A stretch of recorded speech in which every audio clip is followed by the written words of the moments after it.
11 দফা দাবি জানিয়েছেন পুলিশ সদস্যরা। গণমাধ্যমে পাঠানো বার্তায় বাংলাদেশ পুলিশের জুনিয়র অফিসাররা এসব দাবি তুলে ধরে বলেছে, বৈষম্য বিরোধী ছাত্র আন্দোলনে যে সকল পুলিশ সদস্য মারা গেছেন তাদের বিচার না হওয়া পর্যন্ত কর্মবিরতিতে থাকবেন তারা। এছাড়াও অন্যান্য দাবিগুলোর মধ্যে রয়েছে, পুলিশ কোনো সরকারের অধীনে কাজ করবে না, নিরপেক্ষ ভূমিকা পালন করে জনগণের সেবা করবে।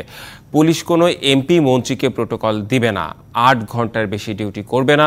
পুলিশের ক্ষেত্রে পদ্ধতি কর্তৃপক্ষ যেভাবে দ্রুত পদোন্নতি পায় ঠিক সেইভাবে নিম্ন কর্মচারীকেও দ্রুত পদোন্নতির ব্যবস্থা করতে হবে।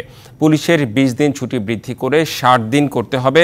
অফিসারের মতো কনস্টেবলদেরকে ও সোর্স মানি দিতে হবে।